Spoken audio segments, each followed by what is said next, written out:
The call came in at 2:17 in the afternoon on a Tuesday in October. I was sitting at my desk at work, eating a sandwich I hadn't tasted, when my phone buzzed and I saw a number I didn't recognize, a local area code, a Dayton exchange. I almost let it go to voicemail. I almost didn't answer. I think about that sometimes. How different everything would have looked if I had just let it ring. Is this Elise Carmichael? The woman's voice was measured, professional, but there was something under it. Something careful. My name is Margaret Holt. I'm a licensed notary working with an estate attorney's office here in Dayton.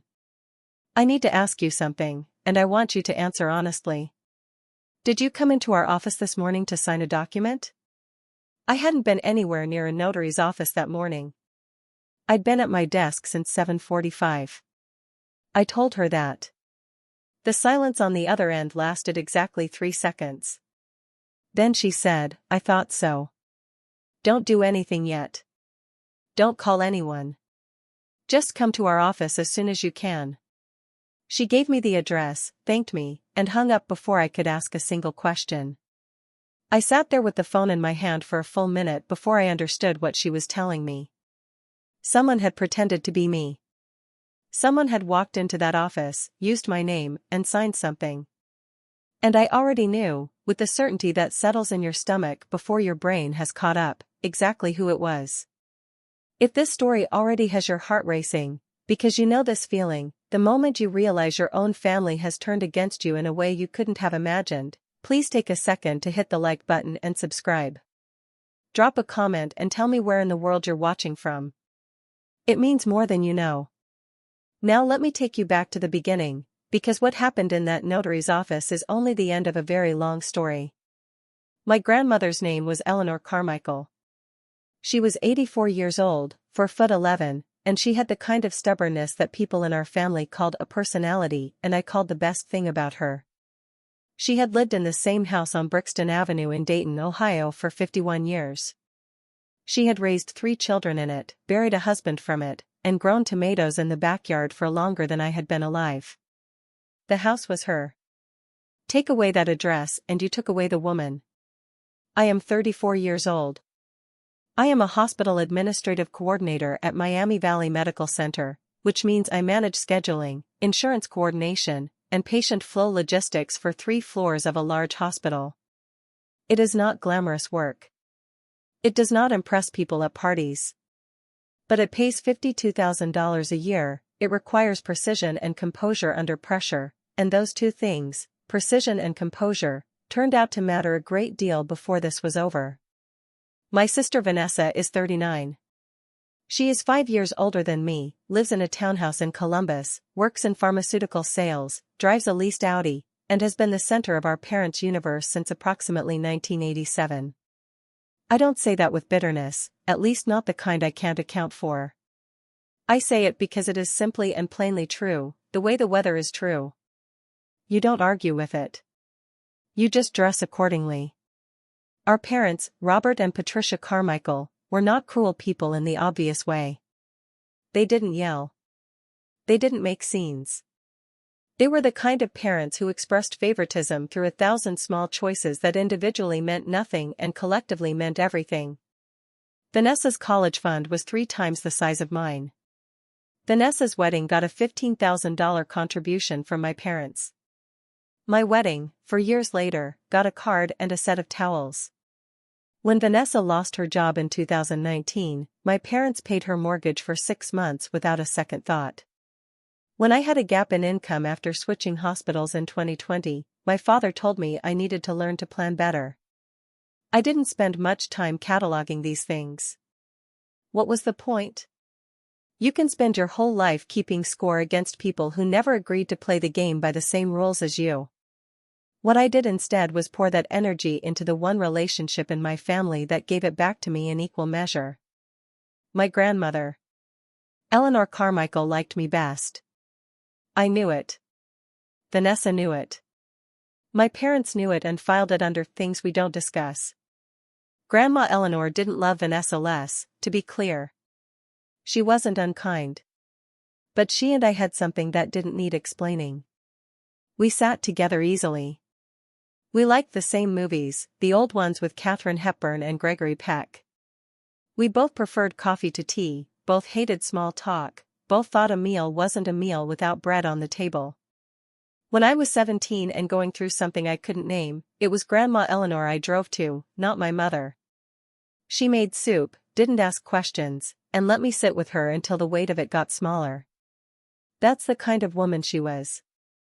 In 2022, she fell. Nothing catastrophic, a cracked hip, a week in the hospital, 3 months of rehab, but at 82, it changed things. She couldn't manage the house alone the way she had. She needed someone. My parents talked about selling the Brixton Avenue house, moving her to a facility, making practical arrangements. Eleanor told them, in terms I was told were quite specific, that she would rather be buried in the backyard than leave that house while she was breathing. So I moved in.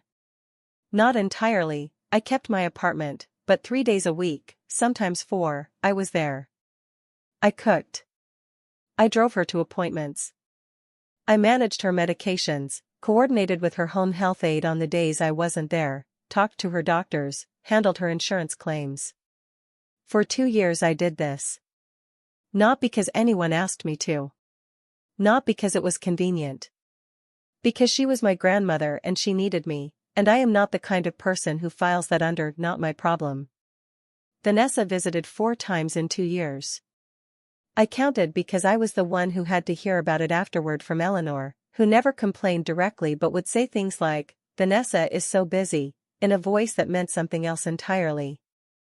In the spring of 2023, Eleanor told me she had updated her will. We were sitting in her kitchen, coffee between us, afternoon light coming through the window over the sink. She said it plainly, the way she said most things. "I've been to see Howard Briggs. I've made some changes. I want you to know what's in it before anything happens." Howard Briggs was the estate attorney who had handled her affairs for 20 years. She'd trusted him since before I was born. She told me she was leaving the Brixton Avenue house to me. The house, which a real estate agent had assessed at $312,000. She was also leaving me $94,000 in savings, money she had accumulated carefully over decades, a little at a time, in a way that I think only people who lived through genuinely lean years truly know how to do. She was leaving Vanessa the contents of a separate investment account, approximately $67,000, and several pieces of family jewelry. She was leaving my parents a collection of antique furniture and some personal items with sentimental value. "I know this isn't equal," she said to me. She looked at me steady, the way she always did. "But equal and fair aren't always the same thing. You've been here. You've given up your time. You've made it possible for me to stay in my home. That matters to me more than keeping a ledger." I told her I didn't need the house, that I hadn't done any of it for anything in return. She put her hand over mine and said, "I know you didn't. That's exactly why you're getting it." I didn't tell Vanessa. I didn't tell my parents. It wasn't my place, and besides, Eleanor had made it clear the will was with Howard Briggs and everything was handled. I pushed it to the back of my mind. Eleanor was 83. She was slowing down, but she was not failing. There was no reason to think about any of it urgently. Eleanor died on September 14, 2025. Quietly, in her own house, in her own bed, on a Tuesday morning when the light through her window was exactly the color she always said she loved. Her home health aide called me first. I got there before my parents. I sat with her for a little while before I called anyone else. I don't think I'll ever fully explain what that was like. Some grief doesn't translate. The funeral was September 19, 41 people came. I handled the arrangements because that's what I do, logistics, coordination, details. I made sure the food was right, the flowers were her favorites, that everything felt like her. Vanessa stood at the reception with a glass of wine and accepted condolences. My parents shook hands and made conversation. I was in the kitchen making sure there was enough coffee. Howard Briggs called me the week after the funeral. He said he would be scheduling the will reading for October 8, which was standard timing, and he wanted to make sure both beneficiaries, myself and Vanessa, had been notified. He was professional, warm, exactly what you'd expect from a man who had known our family for decades. He did not give me any details over the phone, just confirmed the date. October 3rd was the first time Vanessa called me after the funeral. We had barely spoken since the service, a few texts, nothing significant. She called on a Sunday evening, which was unusual for her. We weren't the kind of sisters who called on Sunday evenings for no reason. "I'm just calling to check in," she said. "How are you holding up?" Her voice had that studied warmth in it that she used when she wanted something. I'd heard it for 30 years. I knew its shape exactly. "Fine," I said. "Tired, but fine." "I've been thinking about Grandma's house," she said. She didn't wait. She just went straight there, which surprised me. Usually Vanessa was more patient with her approach. I know she probably hadn't updated anything in years, and I was wondering if we'd talked at all about what happens to it. Since neither of us really needs it, maybe the practical thing is to sell it and split the proceeds.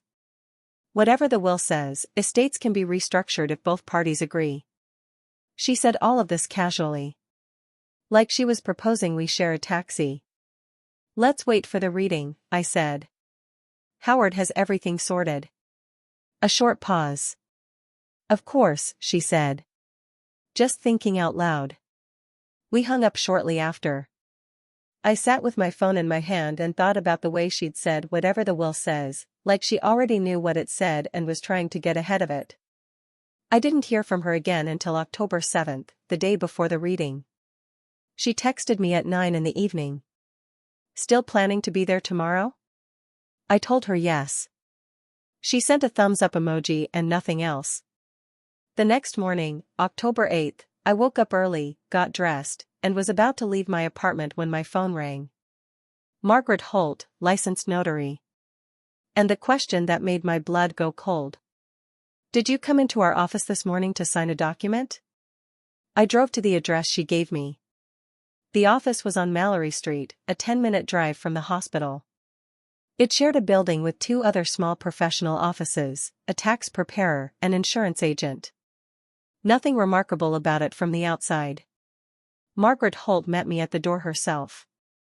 She was in her late 50s, silver hair, reading glasses on a chain around her neck, with the expression of a woman who had seen enough in her career to know when something was genuinely wrong.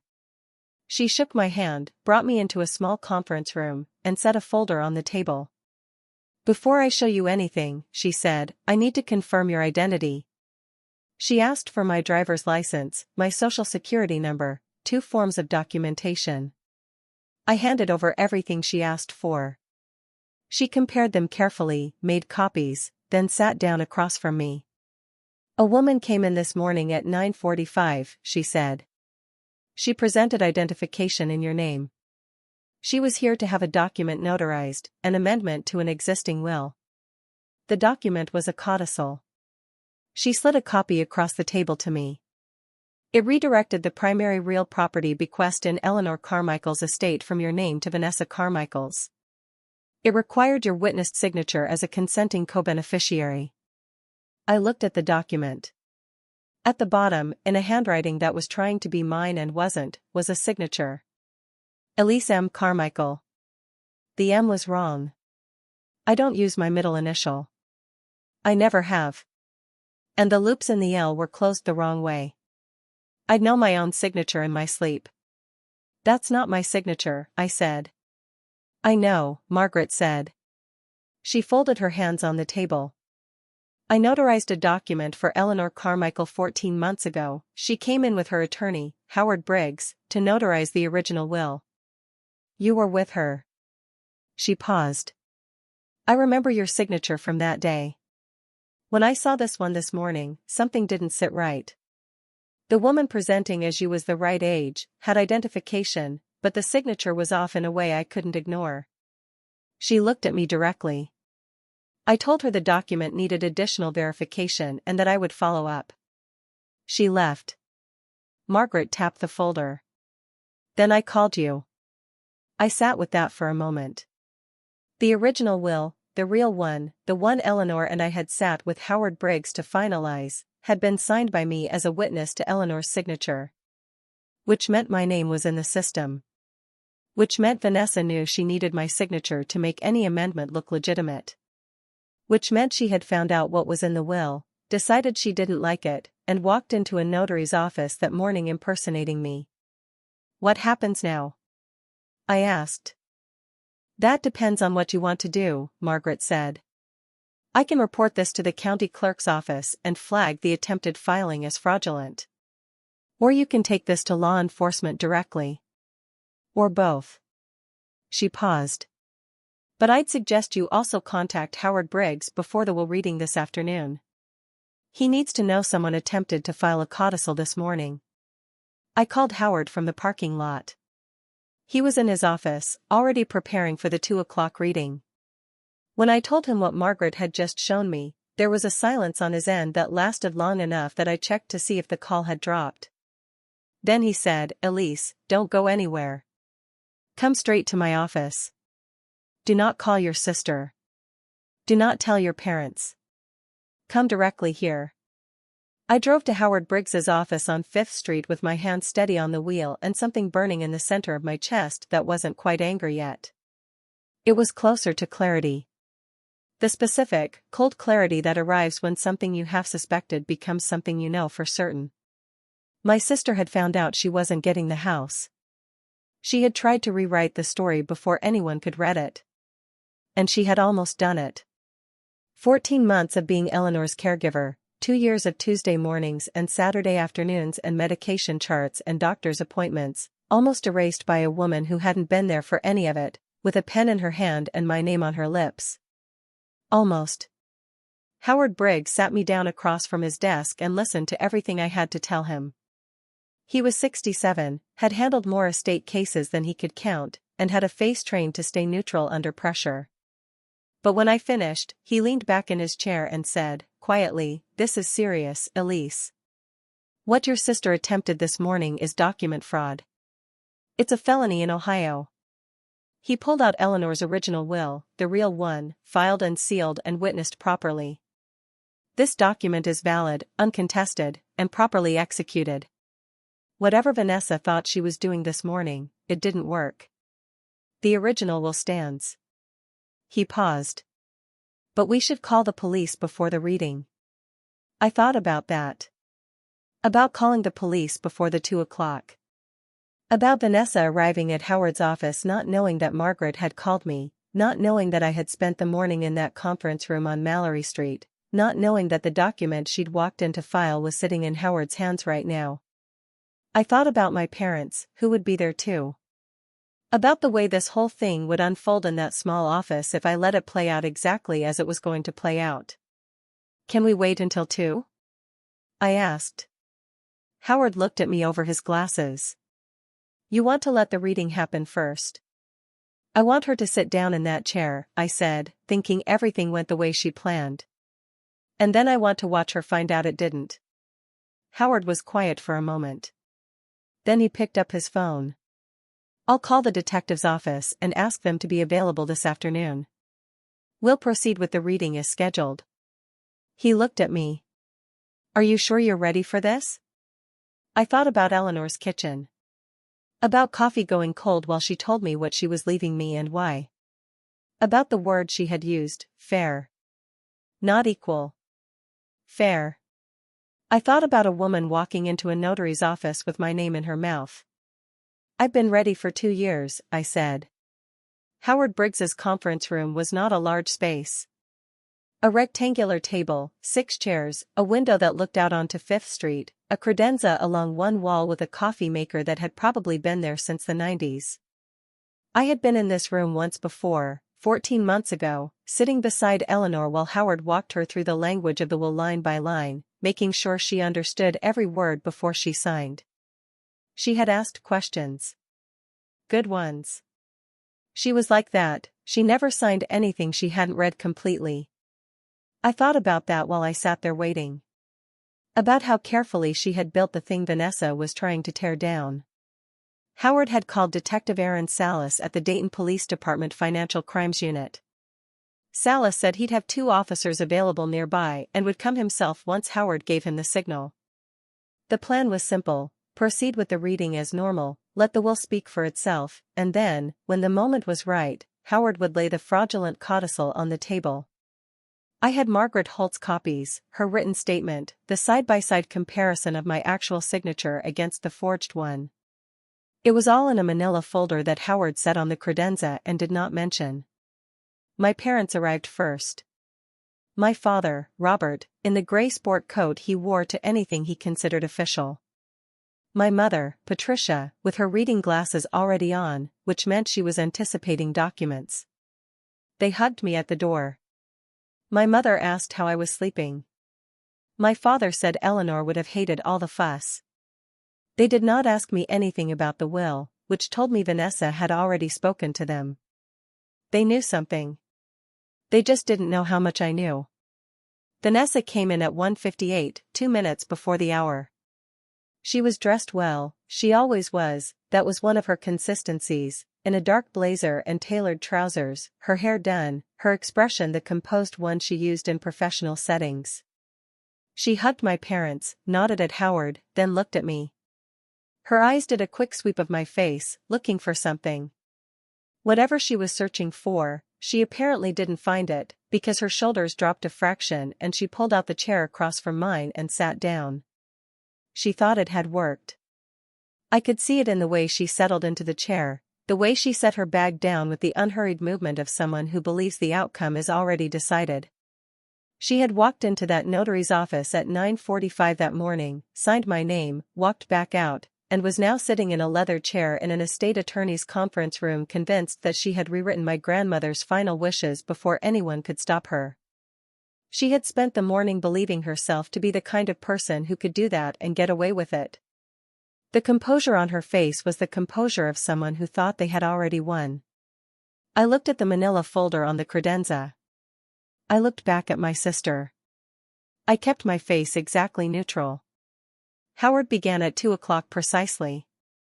He explained the standard procedural language, confirmed the identities of all parties present, noted the date and case reference number. He was measured and methodical in the way of someone who has done this hundreds of times and understands that the pace matters, that people need the formal structure to absorb what's coming. My parents sat with their hands folded. Vanessa clicked the cap of a pen open and closed once, then stopped. If you're hooked on this story, make sure to subscribe and turn on notifications so you never miss an upload. Your support means everything and helps me bring you more emotional stories like this one. Howard opened the will. He read the preliminary language, Eleanor's full legal name, her address on Brixton Avenue, the date the will was executed, the confirmation that it had been properly witnessed and notarized. Then he began reading the specific bequests. The furniture and personal effects to my parents. The jewelry to Vanessa. The investment account, $67,000, to Vanessa. He read that line and I watched my sister write something in the margin of the notepad she'd brought. She was keeping track. Calculating. Then Howard looked up from the document, just briefly, before reading the next line. I don't know if anyone else noticed that pause. I did. The property located at 1147 Brixton Avenue, Dayton, Ohio, and all associated structures, assessed at $312,000, along with the sum of $94,000 in savings held in account ending 7741 at First Federal Bank, are bequeathed in their entirety to Elise Marie Carmichael. The room changed. Not loudly. There was no outburst, no sharp intake of breath. It was subtler than that, a kind of atmospheric shift, the way a room feels different when someone opens a window in winter. My mother's hands unclasped. My father looked at the table. Vanessa went very still. Howard continued reading. The remaining language was standard, executor designations, instructions regarding any outstanding debts, the contingency clauses that estate attorneys include as a matter of course. He read it all at the same steady pace. When he finished, he set the document on the table and looked at each of us in turn. Are there any questions about the language of the will as read? He said. Vanessa spoke. Her voice was controlled, but there was something underneath it, something pressing against the surface. "I'd like to understand the basis for the primary property bequest," she said. "Was there a specific rationale provided by my grandmother?" "Mrs. Carmichael left a letter of intent with this office," Howard said, "which I can share with all parties today. In it, she articulates that Elisa's sustained caregiving contribution over a 2-year period represented a significant personal sacrifice and directly enabled Mrs. Carmichael to remain in her home, which was her expressed wish. The bequest reflects that contribution." Vanessa nodded slowly, pressed her lips together. Then she said, "I was under the impression there had been an amendment. A codicil. Filed recently."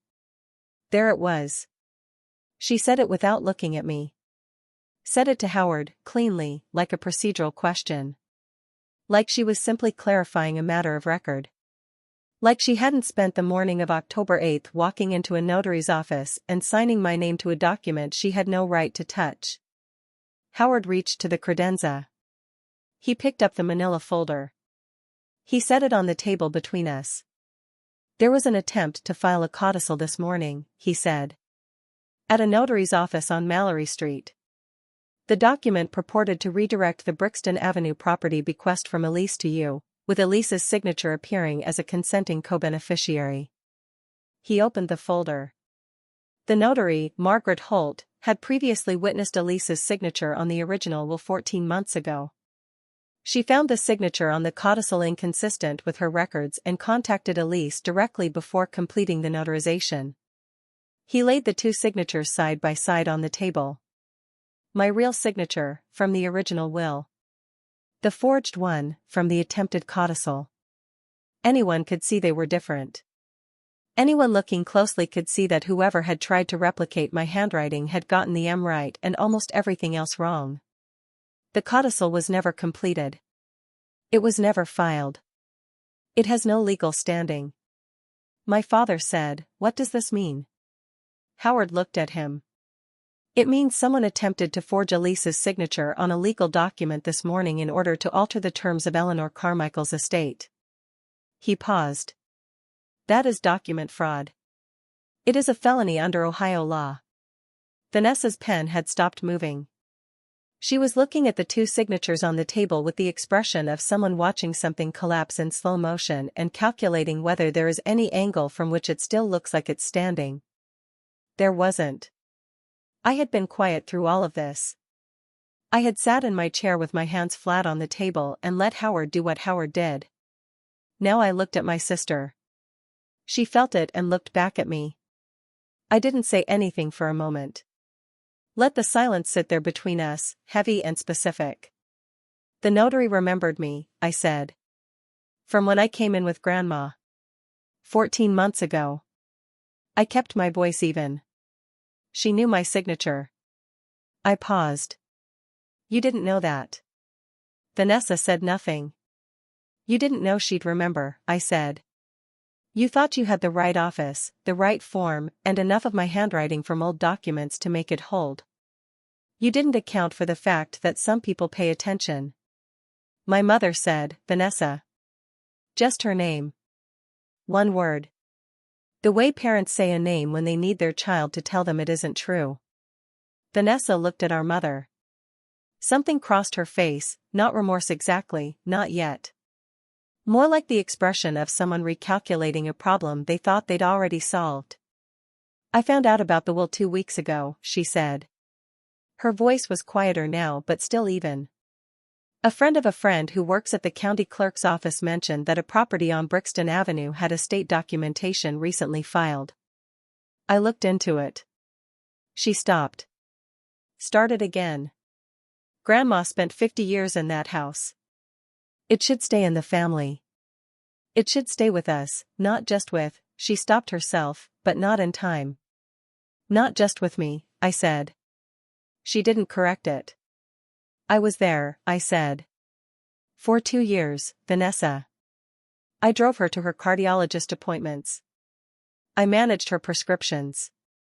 I was there on the Tuesday nights when she couldn't sleep and needed someone to sit with her. I was there the morning she died.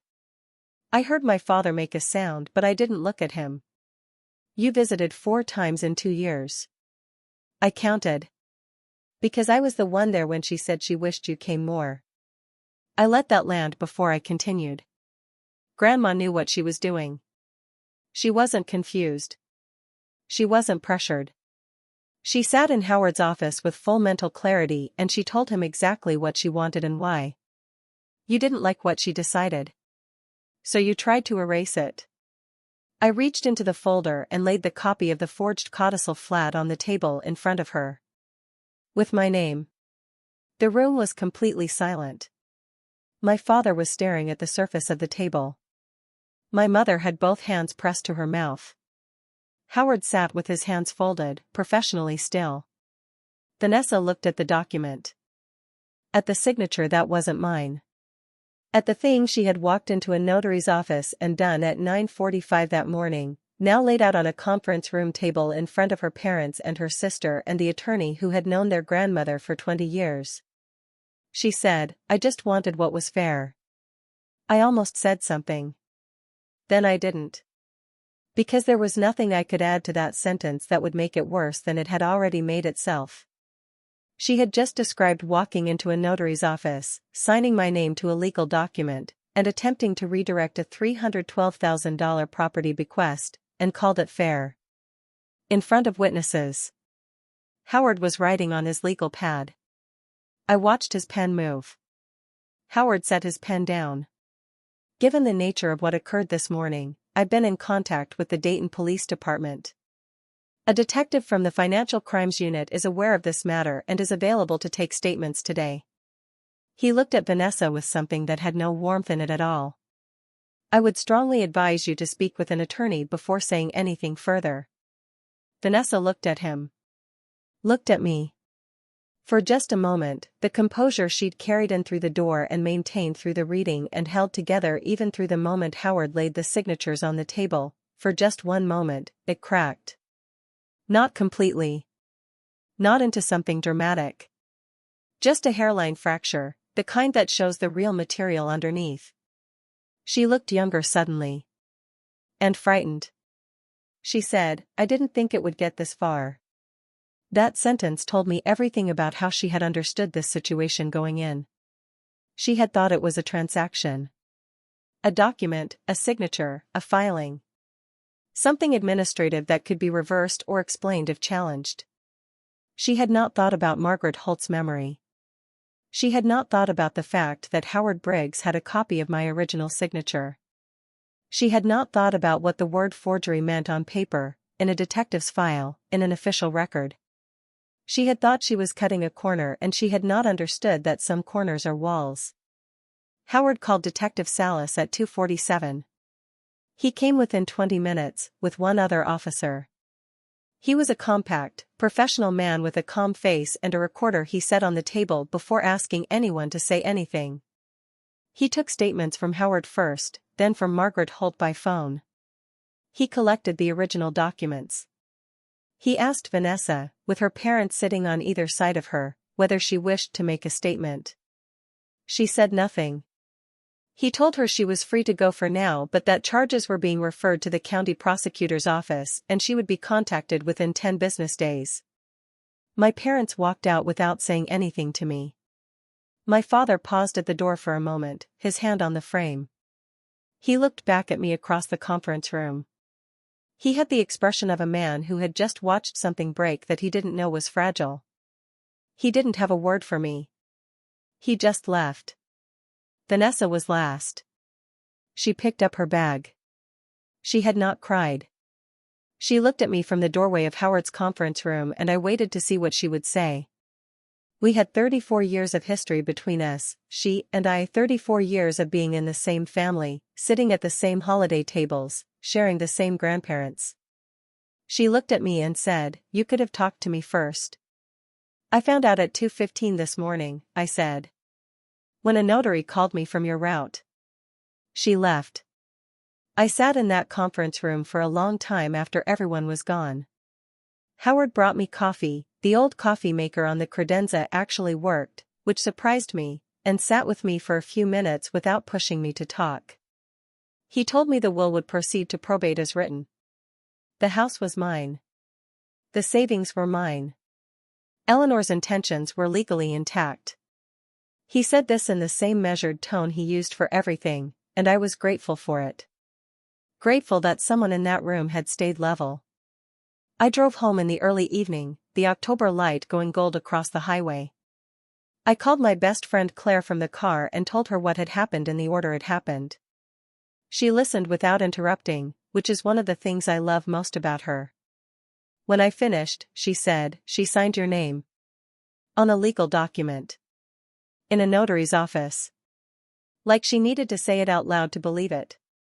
"Yes," I said. "She did." Claire was quiet for a second, then, "Elise, she could go to prison." "I know," I said. "I know she could." I didn't feel triumphant that night. That's the thing people don't tell you about vindication, it doesn't arrive with a soundtrack. It arrives quietly, in an empty apartment, while you're eating leftovers and trying to understand the shape of what just happened. My grandmother had been dead for 25 days. Her house was still full of her things. Her tomato plants in the backyard had gone brown because nobody had been tending them since September. The house was mine, on paper, with the full weight of the law behind it. And my sister had a detective's card in her pocket and a prosecutor's referral in her future. My phone had 7 missed calls from my mother. 3 from my father. Nothing from Vanessa. I put the phone face down on the counter and finished my dinner. Howard called me the next morning. "October 9th, the county prosecutor's office has received the referral," he said. "The detective called me an hour ago. They're moving forward. Document fraud, forgery, attempted probate fraud. The evidence is clean and well documented. Margaret Holt's testimony alone is significant." He paused. "I also want to let you know that the letter of intent Eleanor left with this office, her explanation for the will's contents, has been formally entered into the probate record. Everything Eleanor wanted is on the record. Permanently." 2 days after the reading, my parents came to see me. My father called first, asked if they could come over. I said yes because I am not a person who runs from hard conversations, even when I would very much like to. They sat at my kitchen table. My mother had been crying recently, I could tell. My father had the look of a man assembling what he wants to say very carefully before saying it. "You should have told us," my mother said. "Before going to the police. You should have come to us." "I found out 45 minutes before the reading," I said. "There wasn't time." "You could have handled it privately," my father said. "You didn't have to involve law enforcement." I set down my coffee cup carefully. "Vanessa forged my signature on a legal document," I said. "To steal a house that my grandmother left me. That's not a family disagreement, Dad. That's a crime." "I didn't make it a crime." "She did." My mother's eyes filled. "She's your sister." "I know she is," I said.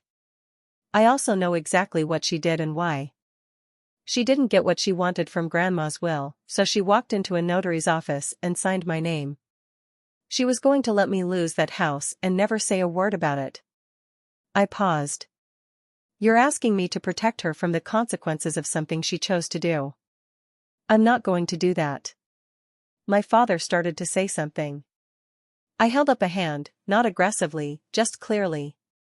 "I spent 2 years taking care of Grandma. Vanessa didn't.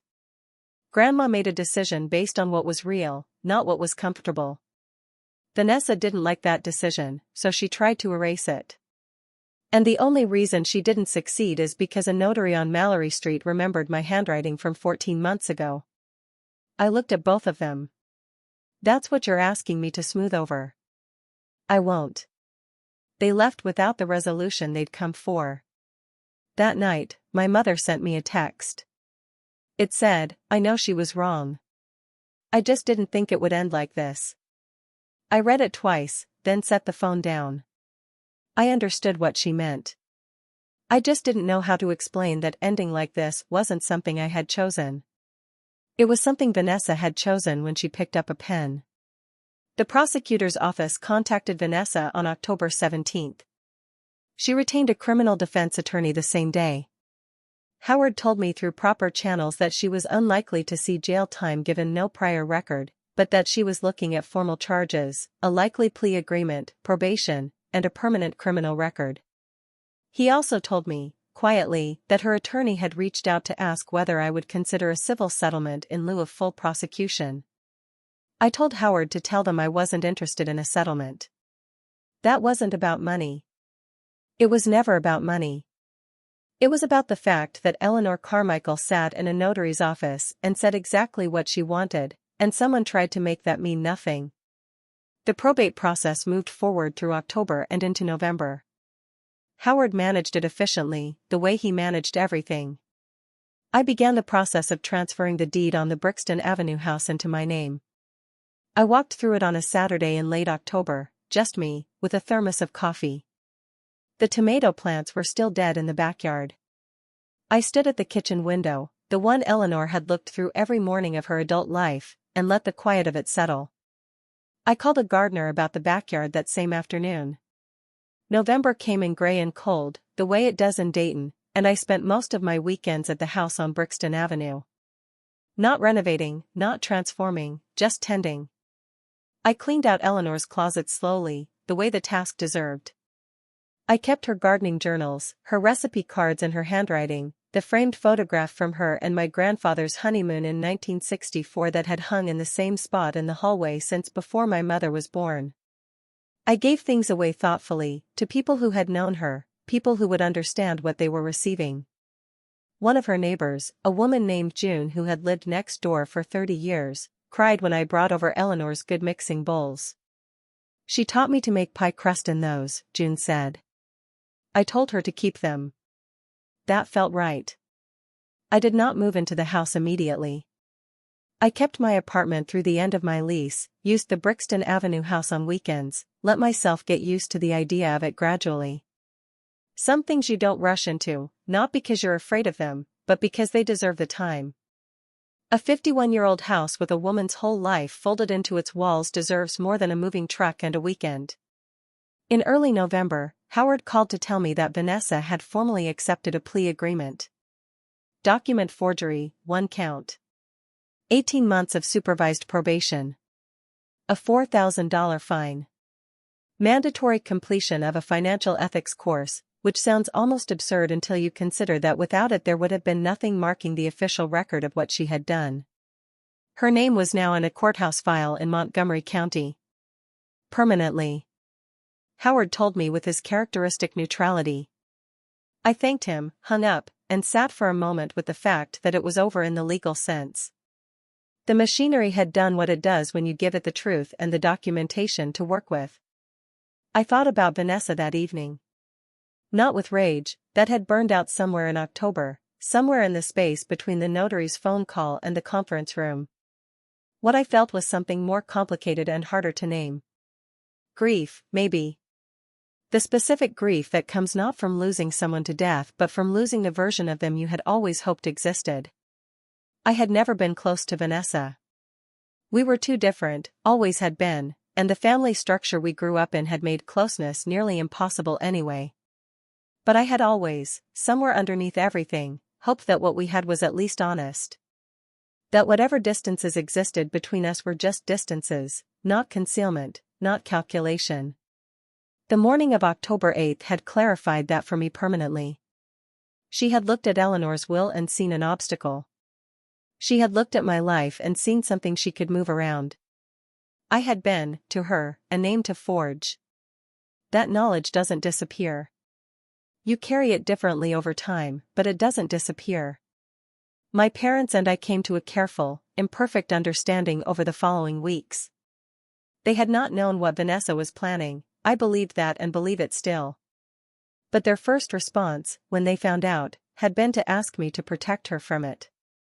That told me something I had already suspected about the hierarchy of their love, and I was done pretending I hadn't noticed. We had 2 conversations in November that were hard and honest in the way conversations can only be when all the performance has been stripped out. My father admitted that he had never been fair to me about the caregiving. He said it plainly, without a speech around it, which I respected. My mother said she was sorry for the towel set at my wedding, which surprised me. I hadn't known she remembered it. These were not the apologies that fix everything. They were the kind that open a door a crack and let you decide whether you want to go through it. I decided to go through it slowly, on my own timeline, with no promises about what was on the other side. My relationship with them is not what it was, but honestly, what it was had not been serving me. What we have now is more truthful. We see each other once a month. We talk about things that matter instead of performing the appearance of closeness. It is less comfortable and more real, and I have come to believe that real is worth the discomfort. My friend Claire helped me plant new tomatoes in the backyard at Brixton Avenue. We did it on a Saturday in late November, which was probably not the optimal planting time according to any gardening guide, but neither of us cared much about optimality. We planted them anyway, in the same raised bed Eleanor had used, in the same soil her hands had turned for decades. They would either come up in spring or they wouldn't. We'd try again if we had to. Eleanor would have appreciated that approach. I moved into the house in January. I brought my furniture, which didn't quite fit Eleanor's rooms and didn't need to. The house was mine now, and I was allowed to make it mine without guilt. I kept some things exactly as they were. The photograph in the hallway. The coffee maker in the kitchen, the same model Eleanor had used because she knew what she liked and didn't see any reason to change it. The hook by the back door where she hung her garden gloves. I left that empty. I wasn't ready to put anything else on it. Maybe I never would be. That's allowed too. At work, I got a promotion in December.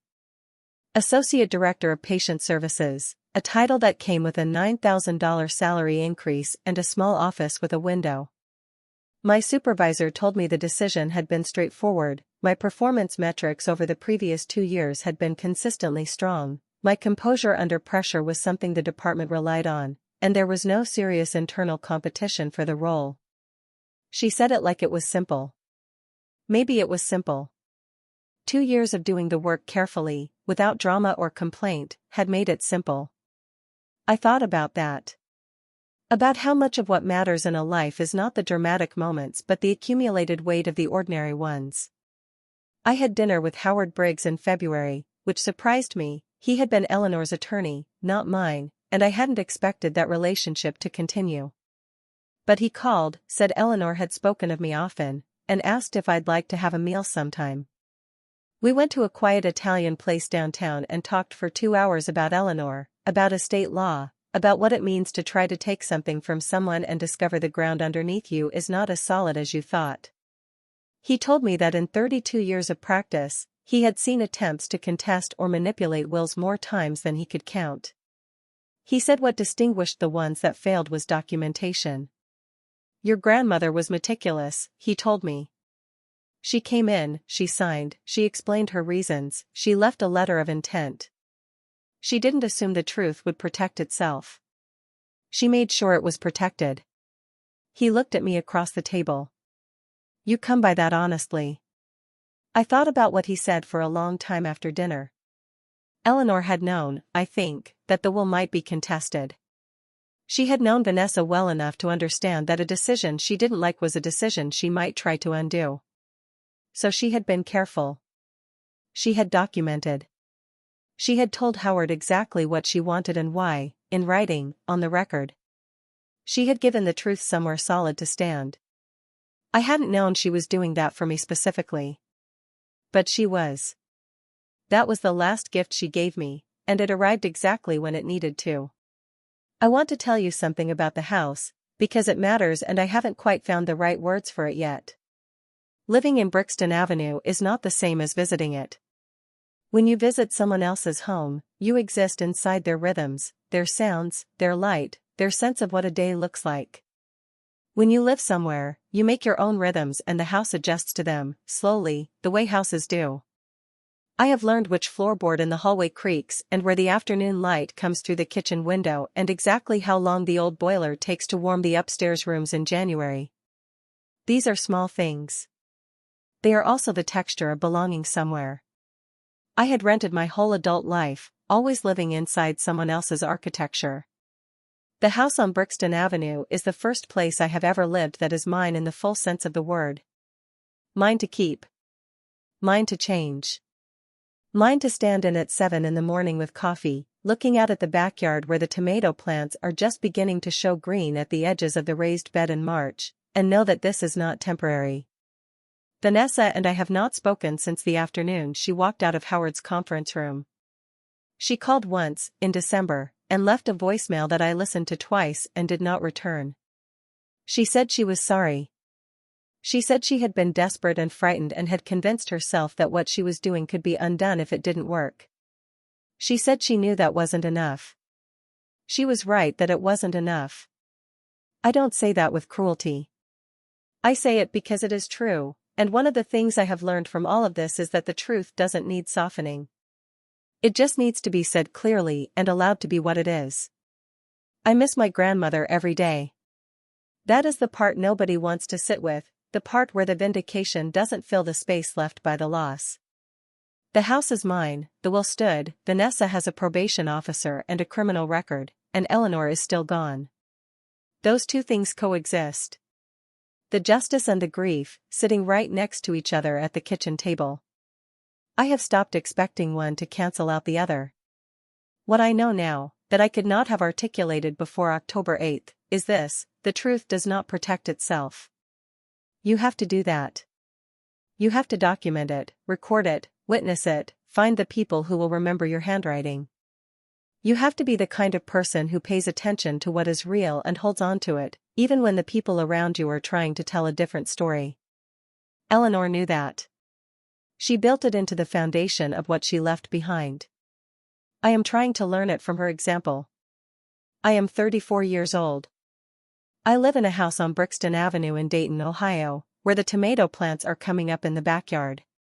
I have a job I am good at, a title I earned, a friend named Claire who plants things in November without asking questions. I have a relationship with my parents that is honest for the first time in my memory. I have a file from a notary named Margaret Holt that I keep in a drawer I rarely open, because I don't need to look at it anymore.